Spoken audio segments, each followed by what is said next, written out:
Dulce, welcome to Facing Reality. I have to say, first off, you were my favorite, and I was on your side every single time, Thank you so much. Thank you. I was on my side every time too.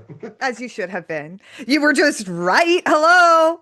I, I Yes. I can come from a place of judgment as well. I am not reality TV girl. I've seen enough reality television shows to watch. No one can tell me it was editing or I missed anything. I knew who was right, and you were right. Thank you. And also, your looks were some of my favorites. Your look last night, your perp walk look, obsessed with. And you're evoking that in the sweater today as well. Thank you. I know I feel like I'm trying to give a little bit Dora today. That's my vibe. I'm I'm obsessed. She's a youthful queen. gonna- So tell me how you're feeling now after the experience. And yeah, just like vent to me a little bit. Give me all your feelings. I'm sure it must be like a lot. Yes, I'm feeling a bit better. I mean, obviously like watching it like we filmed a while ago, so like in the moment you try to like get yourself together, but watching it in person is very different. Um, I don't think it was my time to go. But I also feel like that's what everyone says. So that's very Well, I definitely feel that's a common, shared experience. But I'm proud. I'm proud now with what I was able to show. Like I felt like I made really good TV at moments. I felt like I had my ups, like the second episode. I definitely should have won that, but I was close. I was at least in the top. And then I feel like I had like I said, my ups and downs. I gave good TV. I didn't leave wishing I had said something or that I didn't say. Like I am very content with like like how I presented myself. well, that is the most important part. And the level of talent on Drag Race in general, like any season, but then this season especially, it's kind of wild. Like, I don't think it was your time to go either, but at the same time, it's kind of like anybody could go at any time this season, especially with the Yeah. Golden Beaver coming into play. It's like the talent is there. I actually had to take a moment because seeing you upset last night during that episode where you were like questioning your drag and you were getting upset. I wanted to run. I literally was crying. I wanted to run into the TV and say, "Your drag is perfect. Your drag is amazing."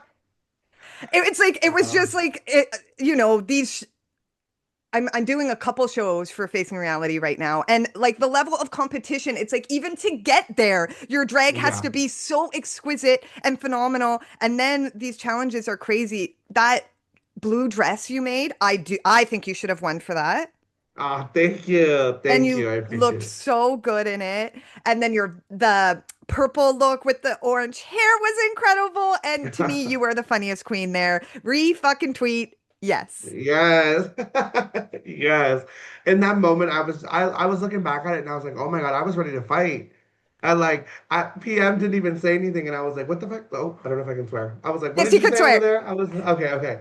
I was like, who's talking shit over there? Like, what's up? Even though they didn't say anything. I was just in the moment to fight, I think. No, and hey, they were saying something. And then when you Right? They called, they were kind of like, sure. I was like, yes, for yes. sure. And then when you said, what did you say? They were like, oh, I said sure. The tone changed there. So Yes, you very clocked different. it. Again, I was watching.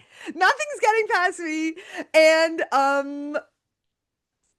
it's good. Like also I was thinking last night too, when you shared about like you joined the military at 16 years old.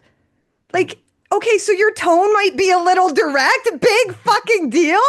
Like, I think maybe too, that's being clocked as like more serious than you actually are meaning it to be. Like, I think you were Yes. just having fun and clocking things just like everybody else. Yes. Just be Yes, for sure. you're like a little I just better think at I it. just think it just made and my tone was a little bit stronger, I guess. Well, to me, it just made it funnier, quicker. I will be copying using that line and I think it was everything. And I think, yeah, I think, shows like this, it's easy to kind of like not gang up on someone because I don't think it was, like intentional or like that deep or anything. But it's easy to like once something starts happening for everybody to just kind of like agree on one thing, you know what I mean? Yeah. And just like go that way. So that being said, I was on going your way every time. And And thank you for the realness and the honesty. Um, I want to ask, like, kind of going back, because this is all amazing and the season was amazing. But I want to know kind of like what was your impetus? Like, what even got you started? Like, doing drag and like being an outspoken advocate in the military at 16 years old. And then you're in London, which isn't, known as like a drag city. So Yeah. tell me about like your journey there, how you got into drag, and then how like a drag race comes into play. Yeah, so I had always watched Drag Race since I was a kid. Like I remember looking it on YouTube. Like for the longest time, I thought it was like a brother and sister competition, and they each did like half of the. I did not know what drag really was, but I still really liked it. Oh, that's And so that's just amazing. something. And it was just something I've always wanted to try and I wanted to do. And I want to say maybe like 4 or 5 years ago, I went to like my first drag show and I watched it and I was like, oh my God, like I can definitely do that. Like I can do this. So I just started talking to like the local queens there and eventually like I started doing drag and then I went to Toronto and then when Canada's Drag Race was like coming out and stuff, I was like, oh, like I'm gonna get on the show. Like at some point, I don't know how, like I'm going to get on the show. And I have auditioned 4 years in a row, like back to back to back. And I just knew that if like the couple times that I was like cut from like the process, I was like, okay, that just means it's not my time. It doesn't mean I'm not gonna be on because I am gonna be on. It's just like a matter of time. Oh, I love that so much because and that's kind of one of the reasons I do this series is because people think about reality television in this really abstract way. And it's almost like kind of winning the lottery or something that you don't really have that much control over. But I'm kind of Mhm. trying to like demystify that and show that like it's a job and a talent and a skill just like anything else. Yes. And if you put your mind to it, it can be like a real legitimate thing. And so I love that. Did you ever like talk to people about it and say, I'm going to be on Drag Race? Oh, every day. Every day. You know what's crazy? I would say that before I even started drag. Before I had even put any amount of makeup on, I would tell, before I like put makeup on, before I performed, I would talk to my friends and be like, oh, I'm gonna, like, we would watch Drag Race and be like, oh, I'm gonna be on that one day. I am And I think at the obsessed with time, a that. couple of my friends were kind of just like, okay, because mind you, I'm saying that as I have never done it in my life, but it's just something I knew. Like I don't know, I'm just like, I remember when like people were posting their promo photos for this season, and they're like, I can't believe that I'm on. And I was like, I can, but like I know, like this isn't like me being on the show was not a surprise. Oh, It was just I like what I knew would come. chills. I have chills right now. And I hope other people feel that too, like it's a legitimate thing and it is a legitimate skill. Like you're good at it. You were made Yes, for it. And so it's just, sometimes creative jobs, there can be kind of like this gatekeeping or this kind of like allure to it. Like just because it's a creative job, it doesn't mean that it's a any less of a job. Like there's talents, yeah, there's things you have to kind of like put on your vision board, go after them, tick the yes, boxes and just like do it. So I love that because if you're listening or watching and it's something that you want to do, even though it might seem like far away from where you are at the current moment, your story is one that can like help silence those, voices, yeah, of the course. doubt in their head and just say, yeah, you can It's call that possible. out. It's possible, girl. Yes. I'm obsessed with that. And okay, and I personally am shocked to hear that you haven't been doing drag that long because I, your style to me is just like it. I love the colorfulness, the makeup. It's like fun but still very chic. Can you tell me like what some of your artistic inspirations are?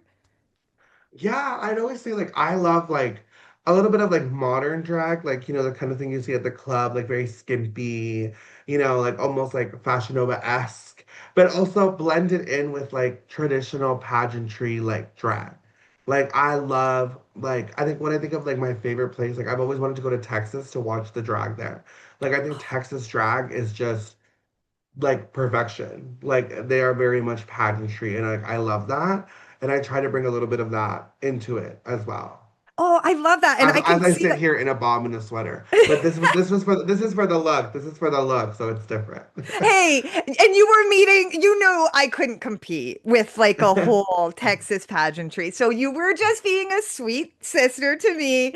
We did our sweaters today, so I appreciate it. Yes. But now that you say that, I love that because I can totally see that in your look, this like modernized pageantry, Mhm. like a young cutie, making it her own, which is like Yes. super powerful, to kind of like subvert those traditional things. So Mhm. thank you so much.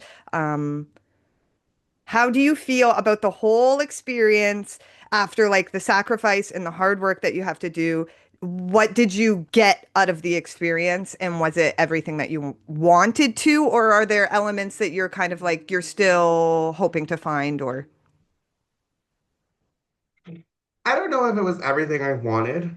I think I wanted to get top four. So I have a very much, I think coming back from the show, I have a very like kind of mindset that like if I didn't win, then I lost, which isn't always the best. Like I that's sometimes like tough on look at yourself? Yeah. yeah. So I tried to like step back and be like, no, like think of how many like drag queens applied. Think of how many even got as far as you did, let alone get on the show. Like you have done well. Like you lasted more than half the season. Like you are okay. You made good TV. And then try to focus Yes. on those kind of things rather than being like you didn't get top four, you didn't win, because that's not gonna get me anywhere. I already did it. So I just have to focus on like what I can control now, which is what do I do after the season, which is to work as much as I can. Okay, so tell me about that. I want to know where we can follow you and what your plans are for the future, and including like your artistic aspirations as well. Like, Yeah, so you guys can follow me everywhere. I'm Dulce the Queen. That's Dulce the Queen. Probably like my main goal right now is to like do a little tour in Mexico. Like I want to go perform in Mexico so bad. I think that was like even my exit line. I was like, "Ugh, I should have done Drag Race Mexico." Like so that's kind good. of what I thought. I was like, I really want to go back to Mexico, go back to where I'm from, perform in Spanish, like host in Spanish. Like that is like probably like what I not what I want to do. It's what I'm gonna do. I don't know how yet, but I'm definitely gonna make that happen. Yeah. Okay. So first, Drag Race, check. Next, Mexican tour. Mexico. And I got to start saving my pesos because that Yes. sounds right up my alley. Dulce, I can't thank you enough. Like I said, I am not blowing smoke when I say you were my girl. I loved everything you gave us. I can't thank you enough. And I do have to give a shout out to that lip sync. Again, you could have taken, like, it was so, like, Uh, in my vote is yes. for you. Mine too. Mine too. When you gave us the little hip stop, that I was it for really me. thought I had it in the bag, but it's just TV and that's okay. It's it's just TV and it means a lot. It meant a lot to us. Honestly. I see a little bit of myself in you and I relate to you and you gave us so much. Like you said, great TV. So thank you so much for facing reality and thank you so much for spending some time with me this morning. Of course. Thank you so much. I was not recording. Oh, yes, I was. Yes,